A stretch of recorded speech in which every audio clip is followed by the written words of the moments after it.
امن و سلامتی کے ساتھ جمعۃ المبارک کی یہ مقدس گھڑیاں نصیب فرمائیں۔ اس عظیم پروردگار کی قدرتوں پہ قربان جائیں کہ اسے منظور ہو تو جون کے مہینے میں اس کی رحمت برستی ہے اور ایک دم سردی کی کیفیت پیدا ہو جائے، اور جب اس کی قدرت کا تقاضا ہوتا ہے سورج آگ برساتا ہے اور ایک بار پھر دھوپ میں چند لمحے ٹھہرنا بھی مشکل ہو جاتا۔ وہ پروردگار قدوس ان موسموں کی تبدیلی سے بھی انسان کو اپنی قدرتوں کا جلوہ دکھاتا کہ جو رب اس کائنات کے خارجی موسم کو، اس باہر کی دنیا کو جب چاہے تبدیل فرما سکتا ہے، وہ ہمارے اندر کی دنیا کو بھی جب چاہے بدلنے کی قدرت رکھتا۔ وہ ہماری ایمانی دنیا کو، ہماری داخلی دنیا کو، ہمارے اندر کے عالم کو بھی جب چاہے بدلنے کی قوت رکھتا۔ سو سدا اس سے خیر کے طلبگار رہنا چاہیے، سدا اس سے رحمت کا سوال کرتے رہنا چاہیے، ایمان میں اضافے اور یقین میں استحکام اور قوت کی جو عرض داشت ہے، گزارش ہے، وہ سدا اس کریم کی بارگاہ میں عرض کرتے رہنی چاہیے۔ آج کے خطبۃ الجمعہ میں ہم نے سورہ روم کی آیہ نمبر 41 تلاوت اور سماعت کرنے کا شرف حاصل کیا۔ اس آیہ مبارکہ میں اللہ پاک نے اس دنیا میں جو تبدیلیاں ہوتی ہیں ان کی ایک بڑی اہم اور بنیادی وجہ ذکر فرمائی۔ حالات کا الٹ پھیر، دنیا کے امور کے اندر جو تبدیلی، جو تغیر رونما ہوتا ہے، اس کی وجہ کیا ہوتی ہے،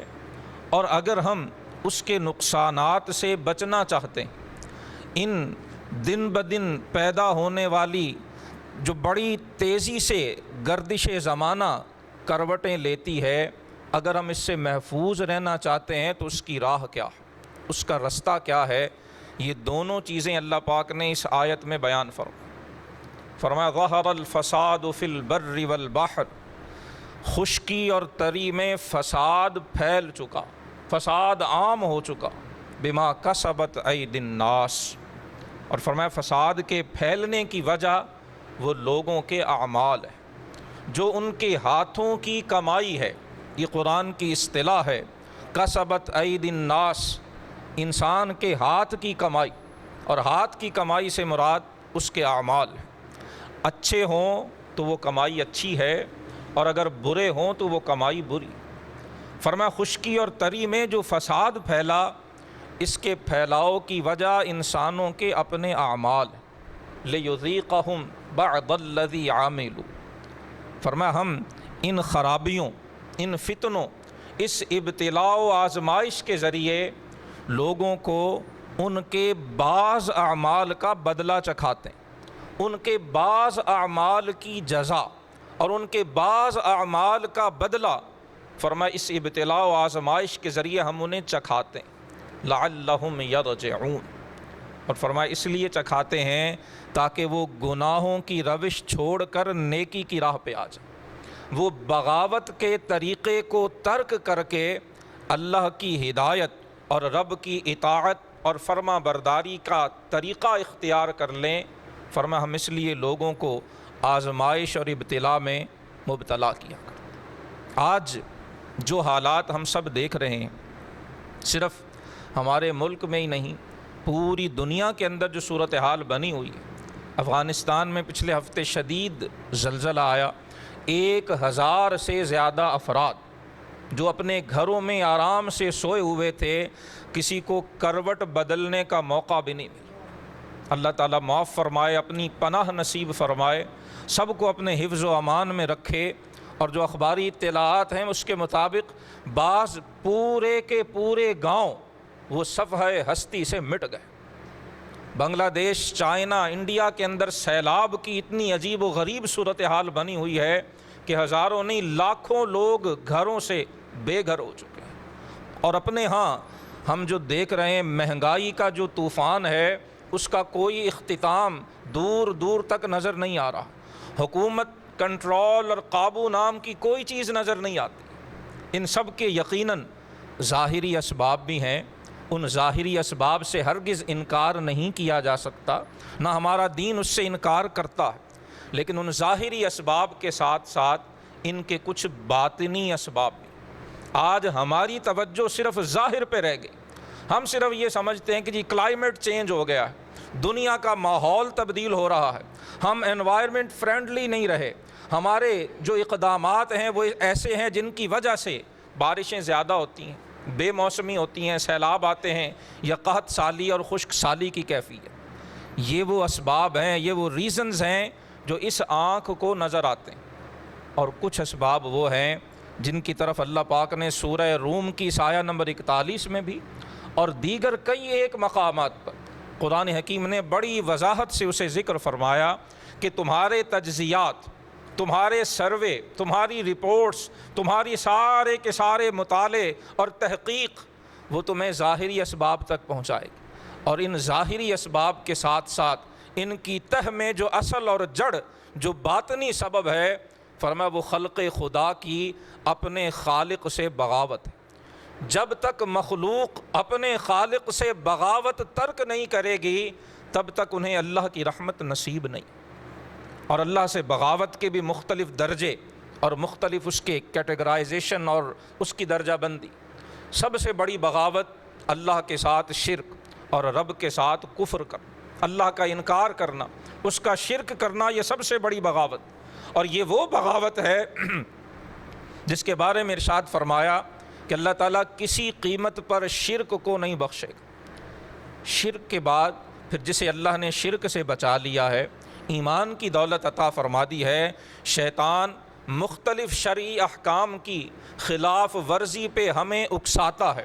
ہمارا نفس شیطان جو برائی کی خواہش ہے وہ ہمیں اس رستے پہ لے جاتی ہے جو ہمارے ارد گرد ہماری دنیا اور ہماری زندگی میں ان خرابیوں کی باعث اور اس کی وجہ بنا کر. اس آیہ مبارکہ میں اسی چیز کی طرف اشارہ فرمایا گیا. اور مفسرین فرماتے ہیں کہ یہاں جسے فساد فی البر والبحر فرمایا گیا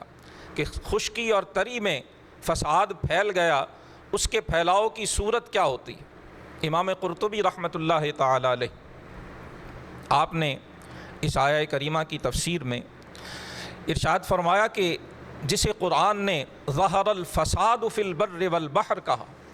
امام قرطبی فرماتے ہیں یہاں فساد سے مراد ہے المعاصی،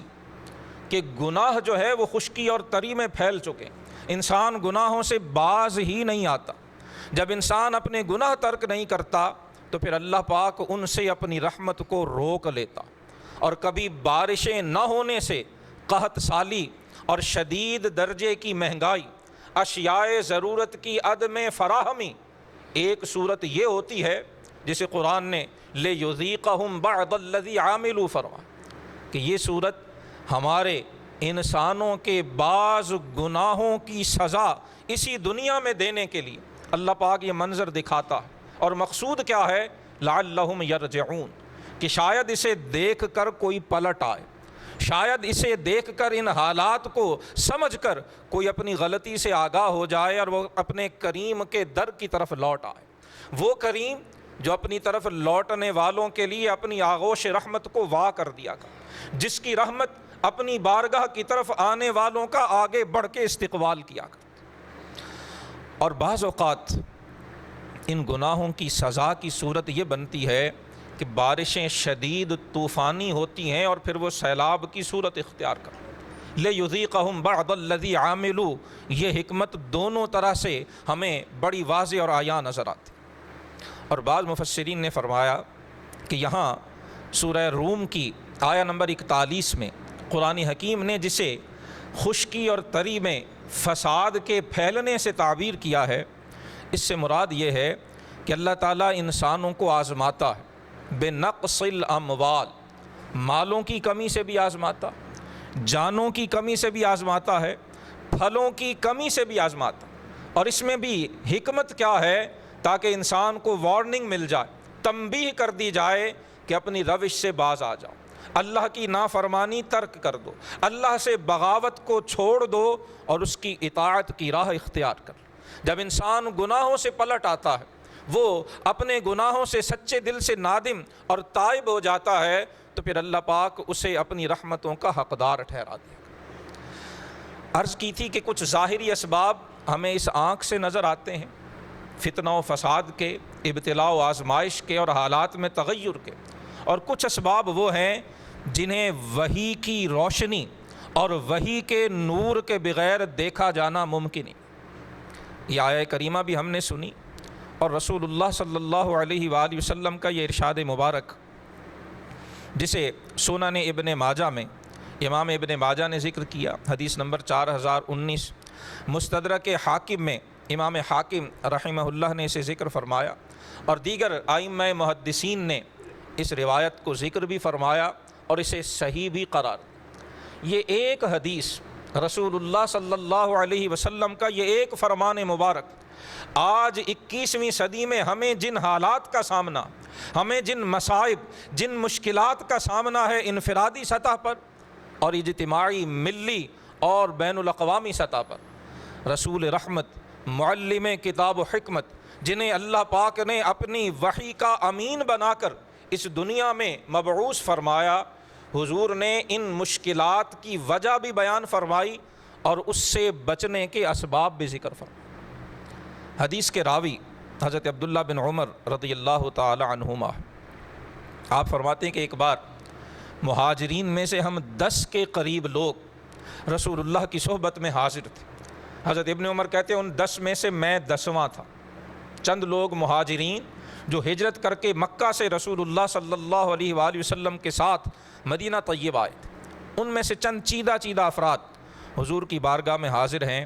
حضرت ابن عمر کہتے ہیں فاقبل علینا رسول اللہ صلی اللہ علیہ وسلم بوجہہ، حضور نے اپنا چہرہ مبارک ہماری طرف کیا اور مخاطب ہو کے فرمایا یا معشر المہاجرین، اے جماعت مہاجرین، جو لوگ میرے پاس بیٹھے ہو دھیان سے سنو، خمس خصال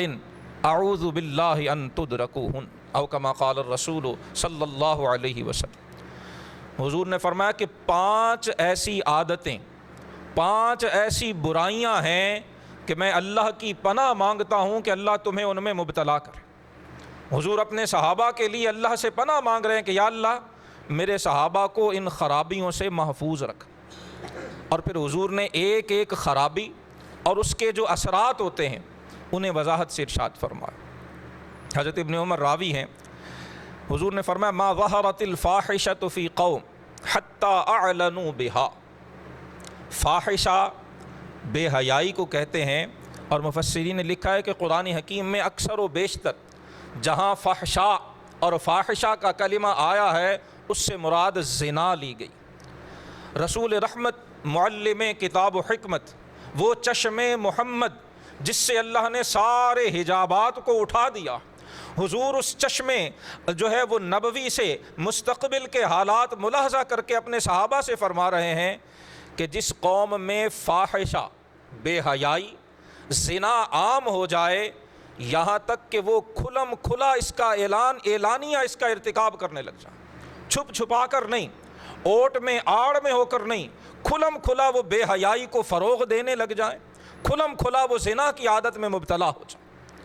اس کا اثر کیا ہوگا ہم آگے سنیں گے۔ لیکن آج صورتحال کیا ہے جسے ہم آج اسلامی جمہوریہ پاکستان کہتے ہیں؟ کیا ہماری کسی حکومت نے کبھی فحاشی، عریانی، بے حیائی جو میڈیا پر زوروں پہ ہے اسے روکنے کے لیے کبھی کوئی اقدام کیا؟ اگر کسی ممبر سے، کسی محراب سے، کسی مسجد سے آواز اٹھائی بھی گئی تو اسے نامناسب سمجھا گیا، اسے بڑی ناگواری سے سنا گیا، اور نتیجہ یہ ہے کہ صرف حکومت اور ریاست نہیں، عام افراد بھی آج ہم بے حیائی کے بارے میں تقریباً لاپرواہ ہو چکے۔ ہماری آنکھ کے سامنے کیا آتا ہے، ہماری آنکھ کیا دیکھتی ہے، کیا وہ جائز ہے یا ناجائز، کیا وہ حرام ہے یا حلال، آج یہ بحث ہی ہم نے اپنے ذہنوں سے کھرچ کے پھینک دی۔ اور یہی بدقسمتی ہوا کرتی، جب میڈیا کے زور پر ایک چیز بار بار دکھائی جاتی، اسی کو برین واشنگ کہتے ہیں، یہی ذہنوں کو ایک خاص سمت میں موڑ دینا، وہی بات جو آج سے چند برس بیشتر کسی بہن کسی بیٹی کا بے حجاب یا برہنہ سر ہونا بڑا برا اور عیب کا باعث سمجھا جاتا ہے۔ اور آپ آہستہ آہستہ صورت کیا ہو چکی ہے کہ ان گھروں میں بھی، صرف میڈیا کی بات نہیں ہے، ان گھروں میں بھی جہاں گھر والے نماز پڑھتے ہیں، اللہ کا قرآن پڑھتے ہیں، ان گھروں میں بھی بیٹیوں کا سروں پہ دوپٹہ لینا آج ہم اسے بھولتے چلے جا رہے ہیں، آج ہمیں خبر ہی نہیں ہے۔ یہ بے حیائی کی طرف پہلا قدم ہے۔ آج ہماری درسگاہوں کا حال کیا ہے، آج ہمارے بازاروں کی صورتحال کیا ہے، آج ہمارے گھروں میں کیا ہو رہا ہے، آج ہماری شادی اور خوشی کے نام پر ہم کس کس حکم شرعی کو پامال کرتے ہیں۔ مرد و زن کا جو ہے وہ بے حجاب اختلاط، جو مکس گیدرنگز بغیر کسی پردے اور مناسب لباس کے مرد و زن کا اختلاط، وہ شادی کے نام پر ہو، وہ خوشی کے نام پر ہو، وہ عید کے نام پر ہو، وہ جس بھی نام پر ہو، وہ بے حیائی کو فروغ دینے میں کردار ادا کرتا، وہ بے حیائی کو معاشرے میں آگے بڑھانے میں تقویت دیتا۔ اور جن معاشروں میں بے حیائی بڑھتی ہے، رسول اللہ صلی اللہ علیہ وسلم فرماتے ہیں یہاں تک کہ وہ کھلم کھلا بے حیائی کا ارتکاب کرنے لگ جاتے، تو فرمایا پھر صورت یہ ہوتی ہے اِلَّا ابْتُلُوا بِالطَّوَاعِينَ، حضور فرماتے ہیں پھر ایسی قوم میں طاعون پھوٹا کرتے۔ طاعون متعدی بیماری ہے، اور متعدی بیماری صرف طاعون ہی نہیں ہے، حضور نے طواعین، طاعون کی جمع بھی ذکر فرمائی، اور فرمایا وَالْأَوْجَاعُ الَّتِي لَمْ تَكُنْ فِي أَسْلَافِهِمْ الَّذِينَ مَضَوْا، جو قوم انفرادی اجتماعی سطح پر بے حیائی کو قبول کر لیتی ہے، بے حیائی کو بے حیائی سمجھنا ہی چھوڑ دیتی ہے، برائی کو برائی سمجھنا ہی آہستہ آہستہ ذہنوں سے دور ہوتا چلا جاتا ہے، پھر اللہ کے رسول فرماتے ہیں اس قوم میں طاعون بھی پھوٹتے ہیں، اور وہ بیماریاں جنم لیتی ہیں جو ان کے آباء و اجداد میں کبھی کسی نے سنی بھی نہیں، ان کے پہلے لوگوں میں جو دنیا سے جا چکے تھے انہوں نے ان بیماریوں کے نام بھی نہیں سنے تھے، اس قوم میں فرمایا وہ بیماریاں عام ہو جاتی ہیں جو قوم بے حیائی کو دلوں سے قبول کر لیتی۔ آج کووڈ-19 پھر خبریں آتی ہیں، پھر دوبارہ سے سر اٹھا رہا ہے، پھر دوبارہ سے پھیلتا چلا جا رہا ہے۔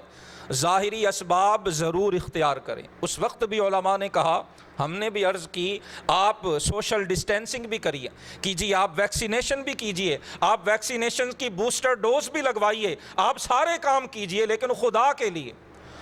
کے لیے اللہ اور اللہ کے رسول نے ان بیماریوں کی جو اصل وجہ ارشاد فرمائی، بے حیائی کو روکنے کے لیے بھی تو ہم کوئی کردار ادا کریں۔ فحاشی کے خلاف بھی اگر ہماری زبان پہ کوئی لفظ نہیں، دماغ میں خیال تو پیدا ہو کہ یار یہ برا ہے، میری بیٹی برہنہ سر کیوں ہے، میری بہن کا سر ڈھانپا ہوا کیوں نہیں ہے، میرے گھر کے اندر پردہ کیوں نہیں ہے، یہ خیال تو ذہن میں آئے۔ رسول اللہ فرماتے ہیں وہ بیماریاں جو پہلوں نے کبھی نہیں سنی، فرمایا وہ ان قوموں میں پھیلتی ہیں جو بے حیائی کو قبول کر لیں۔ حضور نے کوئی تخصیص نہیں فرمائی کہ وہ قوم مشرق کی رہنے والی ہو یا مغرب کی رہنے والی ہو، وہ کلمہ پڑھنے والی ہو یا کلمے سے انکار کرنے والی ہو، وہ رسول اللہ صلی اللہ علیہ وآلہ وسلم کے زمانے میں یا بعد کے زمانے میں کوئی تخصیص نہیں فرمائی۔ فرمایا جس قوم کے اندر یہ بات عام ہو جائے گی پھر اس کا نتیجہ یہ نکلے گا جو اللہ کے رسول بیان فرمائے۔ اللہ ہمیں فہم سلیم کی توفیق عطا فرمائے۔ اللہ ہمیں حضور کے اس ارشاد نبوی پہ میں بار بار درد دل سے عرض کرتا ہوں کہ آج ہمیں یورپ اور امریکہ کی میڈیکل لیبز کی رپورٹس پہ پورا یقین ہے۔ یو کے کی میڈیکل لیب کی رپورٹ آ گئی ہے، 4 فٹ سے زیادہ نزدیک ہو گئے یہ بیماری لگ جائے گی۔ فلاں ملک کی بڑی جو ہے ایڈوانسڈ جو ڈاکٹرز کی ٹیم ہے، سائنٹسٹ کی جو ریسرچ ہے، اس سے پتہ چل گیا کہ اگر یہ کام کریں گے تو بیماری لگ جائے گی، لہٰذا ہم نے اس سے بچنا۔ کوئی حرج نہیں ہے، جب تک شریعت کے تقاضوں سے ایسی چیز متصادم نہ ہو اسے قبول کرنے میں کوئی مذائقہ نہیں ہے، لیکن میرا سوال اور میرا درد یہ ہے کہ کیا اللہ کے رسول کا فرمان جو صحیح سند سے ہماری سماعتوں تک پہنچتا ہے، کیا ہمارے دل میں حضور کے فرمان کی ویلیڈیٹی، حضور کے فرمان پر یقین اور حضور کے فرمان پر بھی اتنا اطمینان ہے جتنا مغرب کے ریسرچرز اور سائنسدانوں کی رپورٹس پہ؟ اگر رسول اللہ کے فرمان پہ بھی اتنا یقین ہے تو پھر بے حیائی، فحاشی کے حوالے سے ہمیں اپنے کردار کا جائزہ لینا ہوگا۔ ہمیں اپنے گھر سے شروع کرنا ہوگا. ساری دنیا کو بدلنے کی بات بعد میں آئے گی، پہلے ہمیں اپنے گھر کو ٹھیک کرنا ہوگا. ہمارے گھروں میں شادی بیاہ کے وقت ہم کیوں شریعت کی حدود سے تجاوز کرتے ہیں؟ ہم کیوں ایسے اقدامات میں ملوث ہو جاتے ہیں کہ جو معاشرے میں بے حیائی کے فروغ کا باعث بنے؟ ہمیں اسے روکنا ہوگا، ہمیں اسے ترک کرنا ہوگا، ہمیں اس سے باز آنا ہوگا تاکہ ہم اس کے نتائج سے بچ سکیں. دوسری بات جو اللہ کے رسول صلی اللہ علیہ وسلم نے ان مہاجرین صحابہ کے سامنے جس کا اظہار فرمایا، فرمایا وَلَا نَقَصَ قَوْمٌ الْمِكْيَالَ وَالْمِيزَانَ، جو قوم ناپ تول میں فرمایا کمی کرنا شروع کر دیتی ہے، إِلَّا ابْتُلُوا بِالسِّنِينَ، فرمایا اللہ ایسی قوم کو قحط سالی میں مبتلا کر دے. وَشِدَّةِ الْمَعُونَةِ، ناپ تول میں کمی کا دوسرا جو نقصان اور جو دوسری سزا ملتی ہے جب کوئی قوم من حیث القوم اسے اختیار کر لے، حضور فرماتے انہیں شدت معونت میں مبتلا کر دیا. اب یہ شدت معونت کیا ہے؟ محدثین شارحین فرماتے ہیں شدت معونت کا مطلب ہے کہ انسان کو بنیادی ضروریات فراہم نہیں ہوتی، اس کی بنیادی ضروریات پوری نہیں ہوتی ہیں. پوری تگ و دو کرنے کے باوجود، پوری کوشش کرنے کے باوجود اس کے لیے اپنے ڈیپینڈنٹس، اپنے اہل و عیال کے لیے جو اشیاء ضروریہ کی فراہمی ہے وہ دن بدن مشکل سے مشکل تر ہوتی چلی جاتی. وجہ کیا ہے؟ ظاہری ریزن پٹرول بڑھ گیا، جو ہمارا ڈالر ہے جی وہ مہنگا ہو گیا، انفلیشن ریٹ بڑھ گیا ہے جی، اکانومی ڈاؤن ہو گئی، یہ ظاہری اسباب ہیں. اور باطنی سبب رسول اللہ صلی اللہ علیہ وسلم بیان فرمایا ناپ تول میں کمی چھوڑ دو، اللہ ان بلاؤں سے تمہیں بچا لے گا. اور اگر ناپ تول میں کمی نہیں چھوڑو گے، آج ہمارے ایک دودھ بیچنے والے سے لے کر ہمارے ایکسپورٹرز تک آج دنیا میں ہم پر اعتماد کیوں نہیں ہے؟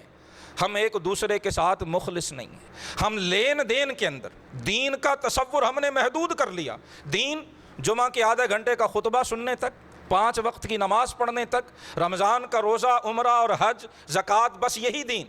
اور معاملات میں ہم چاہتے ہیں ہمیں آزاد چھوڑ دیا جائے. ہم سود لینا چاہیں تو ہمیں کوئی منع نہ کرے، ہم کسی کا حق غصب کرنا چاہیں تو کوئی روکنے والا نہ ہو، ہم کسی کی چیز لے لیں اور اسے قیمت اگر نہ دینا چاہیں تو کوئی اتھارٹی ہمارا ہاتھ روکنے والی نہ ہو. ہم جس کی پلاٹ، جس کی جائیداد پہ قبضہ کر لیں، کوئی ہمیں پوچھنے والا.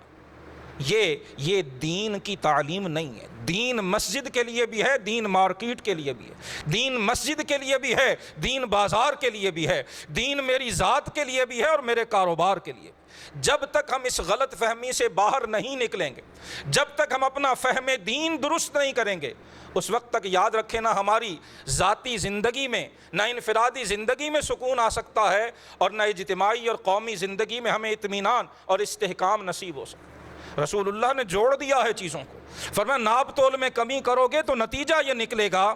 کہ ایک قحط سالیاں آئیں گی، مہنگائی، افراط زر، شدت معونت، اشیاء ضرورت، بنیادی ضروریات زندگی کی عدم فراہمی، و جور السلطان.